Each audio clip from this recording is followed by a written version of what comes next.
Assalomu alaykum hurmatli YouTube foydalanuvchilari. 2026-yilgi samodelniy kasilkamizni keyingisi tayyor bo'ldi. Bunda bir ikkita o'zgartirishlar kiritmoqchimiz. Hali 100% tayyor bo'lmagan. Hop. Orqa baloni mana shu holatda buriladigan qilganmiz.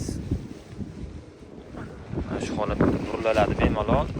Bu nimaga desaling, buni burish noqulay edi. Oldingi yasaganlarimizda tushib burish kerak bo'lardi. Endi mana bu narsani olib borib mana shu bir tomonga ulaymiz, narigisini u tomonga ulaymiz. Xullas, mana shuni bosgan vaqti bu balon to'xtaydi-da, unisi aylanib o'zi razворот qilish kerak. Balonni mana shu holatda tortib ketish kerak bo'ladi.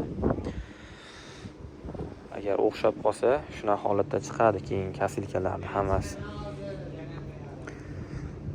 Mana shu ko'rinishda bo'lgan kasilkamiz. Hozir buni ishlash jarayonidan ko'rsatib beraman. Mana shu holatda ishlaydi bu kasilka. Hali to'liq tozlanmagan.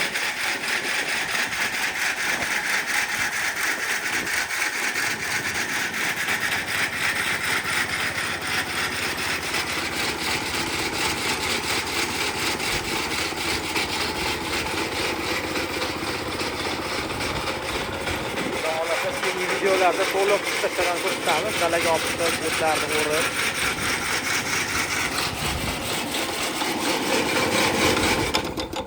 Qiziq bo'ladigan bo'lsa, kanalimizga obuna bo'lib qo'yinglar. Tez kunda buni dalada ishlash jarayonidan olib chiqamiz. Sog' bo'linglar, salomat bo'linglar. Hammaga rahmat.